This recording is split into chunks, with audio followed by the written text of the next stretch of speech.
Cześć, dziś moim gościem jest Paweł Rychta. Jak się masz, Wojtek? Siemasz, mam się dobrze, doskonale, jesteśmy w Olsztynie. Bardzo się cieszę, że wpadłeś popatrzeć na moje gitarowe graty. Czas najwyższy w końcu. No. Słuchaj, zaczniemy może od twojego wzmacniacza, Markel Custom. Ciekawa historia, ponieważ niedawno zmieniłeś w nim Tolex na fioletowy. Tak, wzmacniacz dzięki Markowi zmienił barwy. Standardowo jest czarne okucie, natomiast poprosiłem Marka, żeby zrobić coś oryginalnego. Coś takiego, co by się trochę wyróżniało, żeby nie było takie standardowe, czarne. A że moim ulubionym kolorem jest kolor ciemnej purpury, Deep Purple. postanowiłem, że w ciemno, mówię Maras, obszywaj mi wzmacniacz na purpurowo, a paka ma mieć grill też charakterystyczny, jakiś vintage'owy kolor. Dlatego też, tak jak tutaj widzicie, Tolex jest fioletowy. Ładny kolor purpurowy. Fioletowy, jak zwał, tak zwał. A Tolex jest w stylu starego Marszala. Wzmacniacz to jest najlepszy wzmacniacz, jaki kiedykolwiek w życiu używałem. Przesiadłem się na niego z Buddy Super Drive 45, która też była bardzo dobrym wzmacniaczem. Natomiast ten wzmacniacz swoją uniwersalnością i swoim brzmieniem, które ja określam jako Marszal na sterydach. I tego mi zawsze brakowało. Ja uwielbiam brzmienie starych Marszali, natomiast można byłoby, wiadomo, kupić sobie starego Marszala, Super Leada, tylko że na tym za bardzo w warunkach nowoczesnego grania nie da się grać. To są wzmacniacze piekielnie głośne. Musisz rozkręcić go, żeby w ogóle się odezwał. Żeby się odezwał, trzeba go rozkręcić.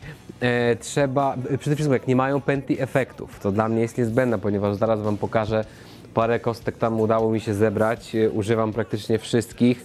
Bardzo wiele z tych kostek jest wpiętych w pętle efektów, ponieważ wpinając niektóre kostki przed wzmacniaczem, no nie zdaję to egzaminu. I z Marasem nawiązałem taki kontakt, że zapytałem go mailowo, czy jak kupię starą pleksę, to czy mi jej nie przerobi. Nie zrobi mi pętli efektów, nie doda mi jakiejś tam lampy na przedwzmacniaczu, żeby go trochę wzmocnić, żeby to brzmienie było takie bardziej z jajami. No, Marek mówi, słuchaj, mogę Ci to zrobić, ale przyjedź do mnie, ograj sobie moje Sub-Zero. No to się zebrałem, pojechałem do Marka, wziąłem moją Buddę, na której aktualnie grałem i ciągle na niej gram tylko w domu. Nagrywam w domu na Buddzie. No i podłączyłem się do tego Sub-Zero. No i tak naprawdę szczena mi opadła. Wzmacniacz ma mimo bardzo nowoczesnego designu, ponieważ to jest design niespotykany wśród... Teraz jest moda właśnie na wzmacniacze takie typu stary Marshall. Butikowe konstrukcje. Ten wzmacniacz jest niepodobny do niczego. Jest dosyć awangardowy, jak go nazywam, jeśli chodzi o design. Taki zimny. Natomiast to, co kryje w środku, to jest istna magia. To jest stary Marshall z dodatkowym kopem i ma jedną wspaniałą funkcjonalność, której nigdy nie miałem w poprzednich wzmacniaczach, to jest funkcja solo, ponieważ ten wzmacniacz ma dwa oddzielne mastery. Pierwszy to jest główny, na którym gram standardowo wszystkie zwrotki, bridge, refreny, natomiast jednym magicznym przyciskiem z pedalboardu, który zaraz Wam pokażę, uruchamiam drugi master, który jest niezależnym poziomem głośności dla wszystkich kanałów. Wzmacniacz w ogóle składa się z 3 kanałów. Mamy pierwszy kanał czysty, który jest naprawdę, jeżeli chcemy uzyskać barwę krystalicznie czystą, typu wzmacniacze Fendera, nie ma najmniejszego problemu. Później mamy 2 kanały drive, pierwszy i drugi, które mają wspólną korekcję standardową. Mamy bas, mamy środek i mamy górę, niezależne głośności i niezależny poziom gainu. Ja jeśli chodzi o gain, to raczej używam go oszczędnie, gdzieś tam w granicach godziny 11 i na jednym i na drugim kanale. Pierwszego kanału, który jest kanałem takim bardziej rockowym, z mniejszą ilością gainu, używam głównie do grania zwrotek, refrenów, z dodatkowym boostem też od Marka, który pokażę. Natomiast trzeci kanał, lead, używam zazwyczaj do grania solo, tylko używam regulacji gałki w gitarze, w zależności od tego, jaki efekt chcę uzyskać. Czy jest to solo bardziej spokojne, gdzie ten gain powinien być zredukowany, po prostu zmniejszam sobie poziom gainu w gitarze, a kiedy przychodzi czas na naprawdę mocne solo, rozkręcam do 10/10 i jedziemy. Dodatkowo mamy dla wszystkich kanałów oddzielną prezencję i oddzielny depth, czyli tak zwane podbicie najniższych częstotliwości. I jeżeli chcemy, to ten wzmacniacz zabrzmi naprawdę bardzo agresywnie, skręcając środek, który jest najlepszą częścią tego wzmacniacza. Ja go używam na około połowę, natomiast skręcając go do dołu możemy uzyskać naprawdę bardzo ekstremalne brzmienia metalowe. Natomiast podkręcając magicznie tą gałkę, która odpowiada za środkowe częstotliwości, uzyskujemy to charakterystyczne marszałowskie chrupnięcie. Wzmacniacz jest wspaniały. Ten marszałowski środek właśnie. Tak? Właśnie to jest, moje podejście jest takie, że gitara to jest środek. Każdy instrument, wiesz. To jest miejsce w całym miksie bendu gitary jest idealnie po środku. To nie jest na dole, to nie jest na górze, to jest po prostu środek, tam gdzie jest wokal. I zauważam tendencję taką, że gitarzyści lubią środek ucinać, dodawać basu, dodawać go, to jest fajnie. To brzmi fajnie w momencie, kiedy gramy sami, cała sala się trzęsie, natomiast w momencie, kiedy wchodzi perkusja ze stopą i instrument basowy, to po prostu gitara ginie. Natomiast to kwintesencja gitarowego grania dla mnie to jest lata 70. To posłuchajcie, te gitary brzmią praktycznie samym środkiem. Ale ma to naprawdę swój urok, te gitary są słyszalne, to jest brzmienie bardzo dynamiczne, które ja uwielbiam, dlatego cenię sobie ten wzmacniacz, który naprawdę mnie satysfakcjonuje w 100% i myślę, że naprawdę bardzo, bardzo długo tego nie zmienię, dopóki Marek nie wymyśli czegoś lepszego. Twoim głównym instrumentem jest Les Paul, ale właśnie chciałbym też zapytać, ponieważ zdarzało Ci się grać na stracie. Jak Strat rozmawia z tym wzmacniaczem? Strat rozmawia z tym wzmacniaczem niesamowicie. Ja nie gram... Strat jest dla mnie gitarą, którą zawsze zabieram ze sobą na koncerty jako tak zwany backup, tylko że ta gitara jest tak niezawodna, mi w życiu w tej gitarze nie pękła struna. Nigdy nie miałem takiej potrzeby, żeby tą gitarę zmieniać. Natomiast prawda też jest taka, że brzmienie mojej kapeli to jest brzmienie Les Paula.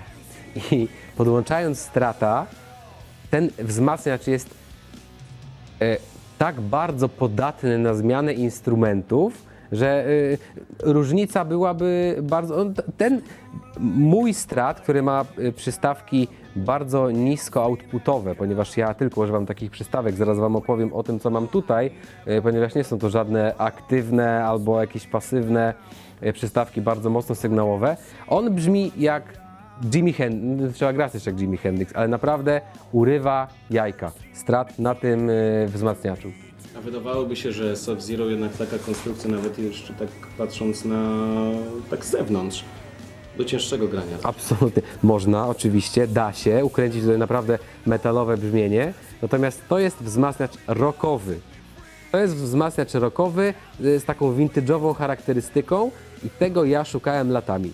Żeby mieć wzmacniacz bardziej funkcjonalny niż stary Marshall, ale żeby to brzmienie nawiązywało do starego Marshalla i ja grałem naprawdę mnóstwo piecy. To jest piec,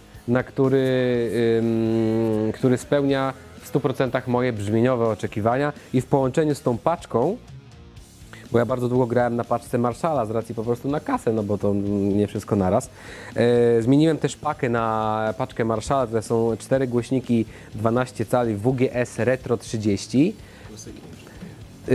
To jest zamiennik tych vintage'ów 30, ponieważ ja vintage'ów 30 nie lubię, ponieważ one trochę kłują w uszy, szczególnie w tym wyższym środku. Te głośniki mają zachowany charakter vintage'y, natomiast są pozbawione tego takiego piasku. I ta paczka jest dosyć specyficznie skonstruowana, ponieważ głośniki montowane są od przodu Cokolwiek to znaczy, podobno paczki brzmią wtedy lepiej. Ta konstrukcja, tak przynajmniej mówił mi Marek, jest w ten sposób zrobiona, że głośniki są wsadzone od przodu. Jest piekielnie ciężka, bo waży z case'em około 50 kg.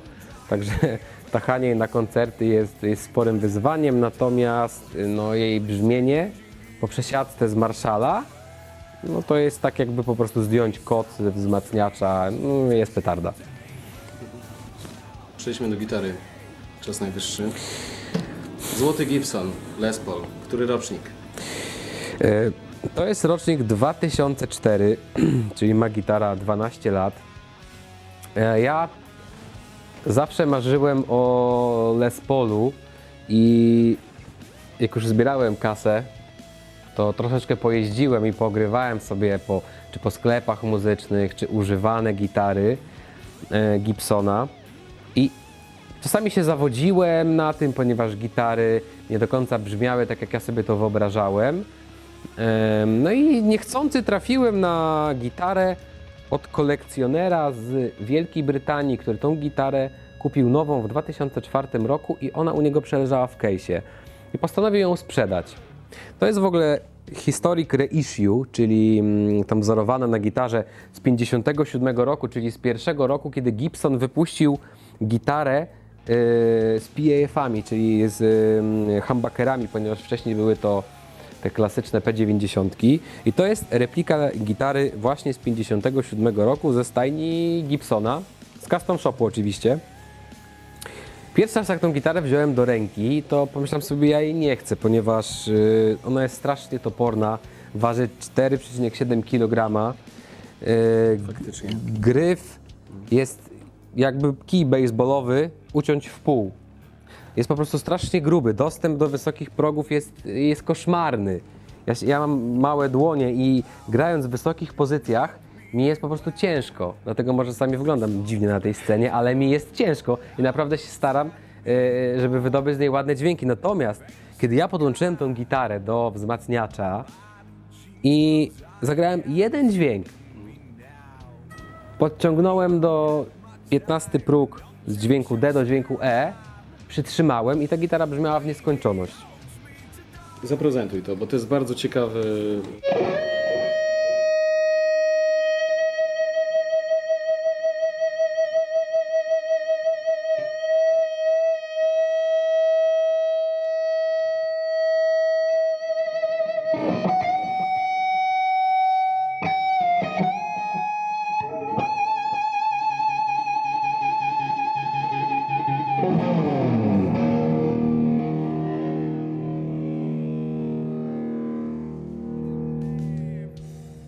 Żadna inna gitara takich rzeczy nie potrafiła robić. Ja to podpatrzyłem. Kiedyś obejrzałem taki wywiad z Gary Moorem, który jest moim mistrzem i gościu się go pyta, jak idziesz do sklepu, to na co patrzysz, jak kupujesz gitarę? On mówi, sustain, po prostu robię. I jak brzmi, wybrzmiewa. I to ja czuję na brzuchu, że ona gra, to znaczy, że ta gitara jest dobra. Dlatego ją po prostu kupiłem. No, ma bardzo ładne, śpiewne brzmienie na przystawce pod gryfem, który ja osobiście uwielbiam. Przystawki zmieniłem z oryginalnych humbuckerów Gibsona na Bernacle. Zamówiłem sobie je w tej manufakturze właśnie w Wielkiej Brytanii.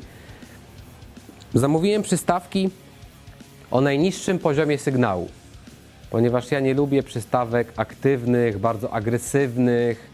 Lubię przystawki o niższym poziomie sygnału. One są trochę trudniejsze w graniu, natomiast są bardziej podatne na artykulację, na to, co się gra, na dynamikę.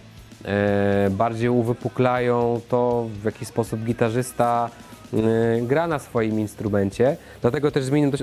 Model nazywa się The Mule. Bernacle, The Mule, oba mają tam około 8,2 sygnał wyjściowy. Podłączyłem je, przylutowałem i się zakochałem. Także to jest mój główny instrument, którego używam już od kilku lat. Miałem chęć, kilka razy nawet przychodził taki czas, że chciałem zmienić tą gitarę na coś bardziej wygodnego. Chciałem sobie kupić Music Mana sygnatury Steve'a Morsa. Pogram na tej gitarze, na jakichś Axisach, które niby mają brzmieć jak Gibsony, natomiast no niestety. Oczywiście były bardziej wygodne, manualnie, fajne, szybkie gryfy, natomiast tego brzmienia, które mi się udaje tutaj wykrzesać, no niestety, ale z żadnej innej gitary nie udało mi się wydobyć po prostu. Dobrze, to zostały nam efekty połączone w całość z MIDI kontrolerem Markel Custom. Nie bardzo mogę się zorientować, o co tutaj chodzi. Lepiej będzie, jak opowiesz. Zaraz Wam pokażę zasadę działania, ponieważ to się faktycznie może wydawać dosyć skomplikowane, natomiast to jest bardzo prosta maszyna. Ona powstała z jednego powodu. Pojechałem do Marka ugrywać Sub-Zero. Pojechałem ze swoim pedalboardem. To był zwykły, taki, to się nazywa pedal train chyba. Miałem tam powpinane kostki, sam to sobie robiłem i w momencie, kiedy wpinałem samą gitarę, wzmacniacz brzmiał naprawdę bardzo dobrze, natomiast w momencie, kiedy podpinałem swój pedalboard, brzmienie było po prostu gorsze. Wszystkie wysokie częstotliwości były tłumione. Zauważałem to też wcześniej, jak grałem na moim pedalboardzie na poprzednim wzmacniaczu, natomiast nie za bardzo wiedziałem, o co chodzi. Marek zaproponował mi, że zrobi mi pedalboard sterowany kontrolerem MIDI, który tak naprawdę rozwiązuje wszystkie tego typu problemy. Dlatego może przejdźmy, ja pokażę po kolei co i jak. Zgadza się. I całość jest podłączona do specjalnego wejścia w headzie, wejście MIDI. Tak, to jest z pedalboardu wychodzi tak zwana pyta z 4 kablami. Każdy gitarzysta, który korzysta z tego systemu, nazywa to pytą. Pyta. To jest pyta, ponieważ są 4 kable, które się nie plączą, są ładnie spięte i mamy jedno wejście, sygnał do wzmacniacza, 2 kable od pętli efektów send i return, no i jeden kabel od MIDI, czyli przełączanie pomiędzy 3 kanałami we wzmacniaczu. No to zaprezentuję przykładowe brzmienia po kolei mniej więcej. No więc najpierw zaprezentuję Wam przykład czystego brzmienia z odrobiną reverbu.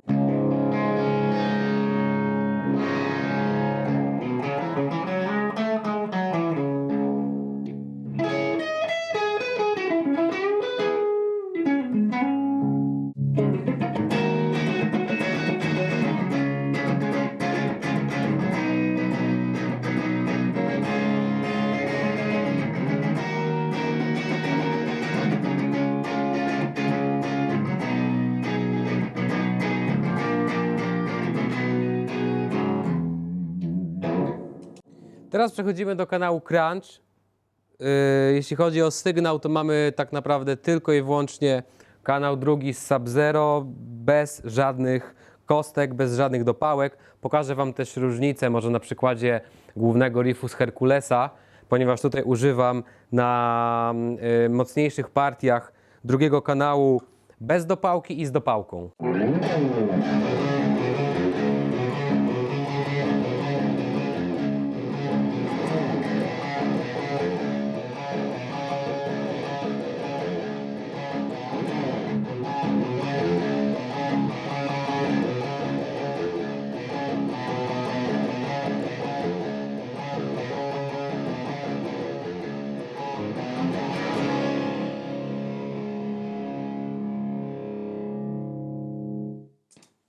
Trzeci kanał, kanał, którego używam tylko i wyłącznie do grania solo, brzmi on mniej więcej tak.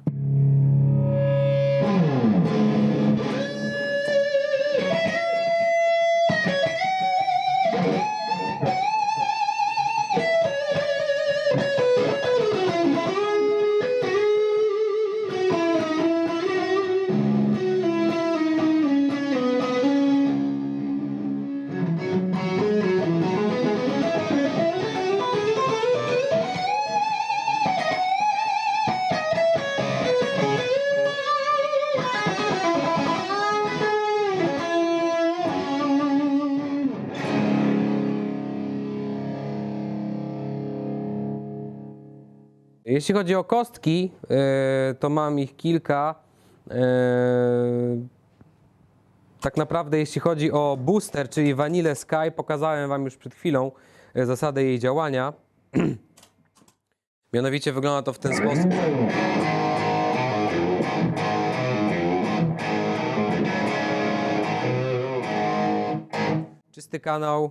Czysty kanał, przesterowany kanał drugi, bez wanili, z wanilą.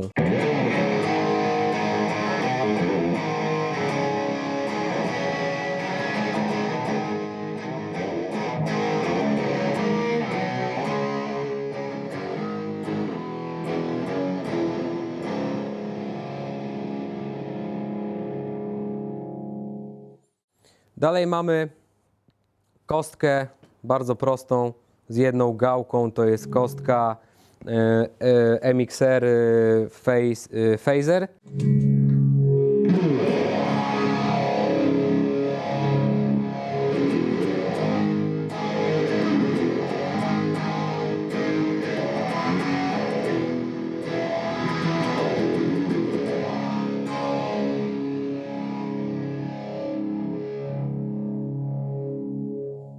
Jadąc dalej mamy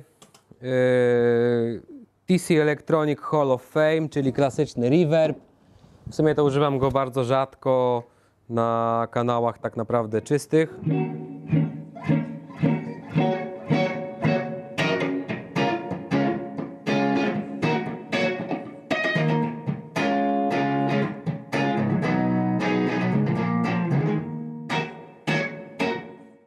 Dalej mamy też TC Electronic Flashback Delay, którego używam zawsze w pozycji 2290, czyli symulacja klasycznego delaya TC Electronic z lat 80.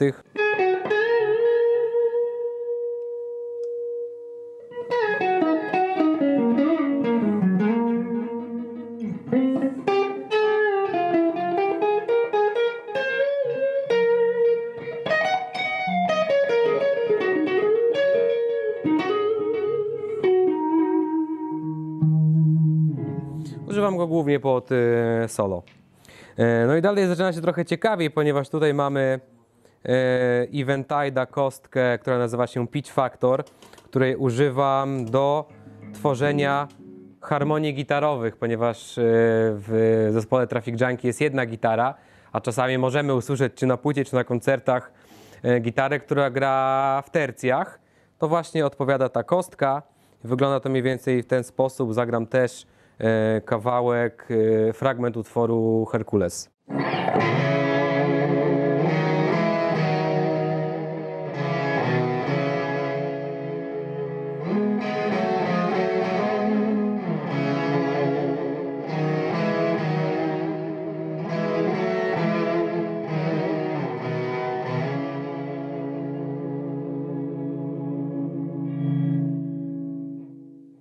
To właśnie Eventide Pitch Factor.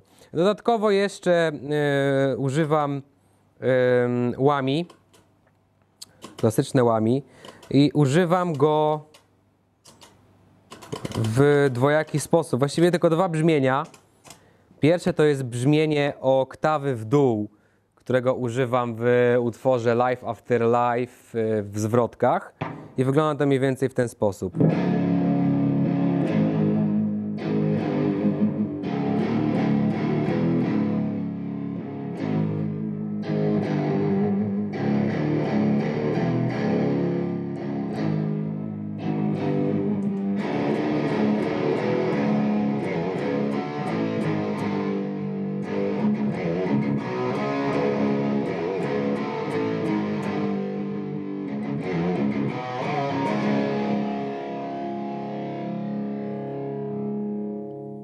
To był pierwszy sposób wykorzystania łami, natomiast drugi sposób to jest typowe brzmienie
Kolejną kostką, którą używam, to jest OCD od Fultona i tak naprawdę to używam jej tylko w jednej piosence Black House na pierwszej partii solo. I ja nazywam tą kostkę, ona trochę mi pomaga imitować brzmienie Stratocastera w tych mniej więcej ustawieniach, które mam. Brzmi to mniej więcej tak.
Jeśli chodzi o kaczkę, to mam kaczkę Clyde Wach Wach by Fulton.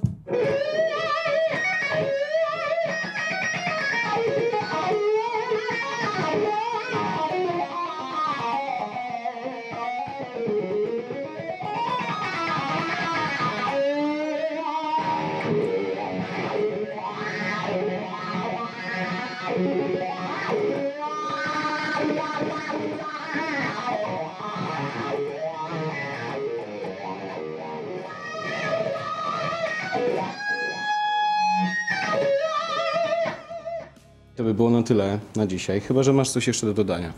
Słuchajcie, no jakbyście chcieli usłyszeć, jak cały ten sprzęt gra na żywo, czy na płycie, zachęcam Was do tego, abyście posłuchali naszej płyty, która wyszła 14 października, nazywa się Desert Carnival. Niebawem też na naszym fanpage'u ogłosimy parę nowych dat z koncertami. Płytę możecie kupić bezpośrednio na stronie www.trafficjunkie.com/sklep. Tam jest do nabycia. Mam nadzieję, że uda nam się spotkać, zobaczyć na żywo. Zapraszamy serdecznie. Dzięki, Wojtek. Dzięki serdecznie, Miło było bardzo. do zobaczenia na trasie. Do zobaczenia na trasie. A ja serdecznie jeszcze podziękuję za dedykację na płycie dla mnie, Wojtek Margula, Guitar Window TV. Zapraszam do subskrybowania, czy jak to ja mówię, do nastrajania odbiorników. Do Dzięki. zobaczenia. Cześć. Dzięki. Cześć.